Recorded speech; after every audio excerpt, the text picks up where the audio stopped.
নমস্কাৰ ওয়েলকাম জনাইছো পুনৰ এটি ভিডিও লৈ গুড ইভিনিং সকলোকে এতিয়া আপোনালোকে হয়তো গম পাইছে যে নতুন আপডেট এটা আহিছে যে আপোনালোকে প্লেগাৰিজমটো নিজে চেক কৰিব লাগিব তাৰ কাৰণে ইউনিভাৰ্সিটিয়ে কি দিছে কিছুমান পেইড website দিছে আৰু কিছুমান ফ্ৰী website আপোনালোকক দিছে যেটো জৰিয়তে আপোনালোকে প্লেগাৰিজম চেক কৰিব পাৰিব এতিয়া বহুতে প্ৰশ্ন কৰিছে প্লেগাৰিজমটো কেনেকৈ চেক কৰিব website-টো দিয়া আছে website-টো কপি কৰিলে আপুনি গুগলত গ'লে গুগলত যোৱাৰ পাছত আপোনাৰ নিজৰ একাউণ্ট এটা ক্ৰিয়েট কৰিব দিব ক্ৰিয়েটটো কৰি ললে তাৰ পিছত আপোনাৰ যেটো pdf সেই pdf-টো তাত আপলোড কৰি দিলে আপলোড কৰি দিয়াৰ লগে লগে অকমান 5 মিনিট বা 10 মিনিট সময় লাগিব তেতিয়া তেওঁলোকে কিমান % প্লেগাৰিজম আছে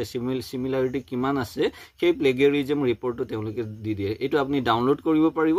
আৰু কি কৰিব পাৰিব তাতে এটা আন্ডাৰটেকিং ফৰ্মও দিয়া আছে pdf-টোত সেই pdf-টোত আন্ডাৰটেকিং ফৰ্মও দিয়া আছে সেই আন্ডাৰটেকিং ফৰ্মত ডিটেইলছটো দিয়া আছে আপোনাৰ নাম আৰু সুপাৰভাইজাৰৰ নাম তলত কিমান % প্লেগাৰিজম লৈছে সেইটো লিখিব লাগিব এতিয়া বহুত শিক্ষাৰ্থী প্ৰশ্ন ক'ত লিখিব কোন ঠাইতে এই পেজটো এড কৰিব তেতিয়া মই আপোনালোকক জনাব বিচাৰিছো প্ৰথমতে আপোনালোকৰ ফ্ৰন্ট পেজটো থাকিব আপোনালোকে সকলোৱে জানে সেকেন্ড পেজত আপোনালোকে ডিক্লাৰেচন দিব থাৰ্ড পেজত আপোনালোকে সেই আন্ডাৰটেকিংটো দিব প্লেগাৰিজমৰ যেটো ৰিপৰ্ট আন্ডাৰটেকিংক থাৰ্ড পেজত দিব তাৰ তলত যদি পাৰে সেইয়া আপোনাৰ যেটো ৰিপৰ্ট আছে সেই ৰিপৰ্টটো লগাই দিব তেতিয়া বেষ্ট হ'ব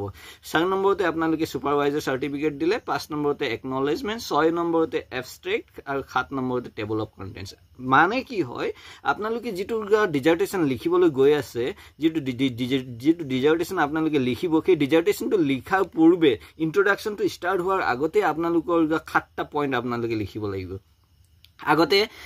তেওঁলোকে কেকেএইচএসইউ ফালৰ পৰা তেওঁলোকে কোনো ধৰণৰ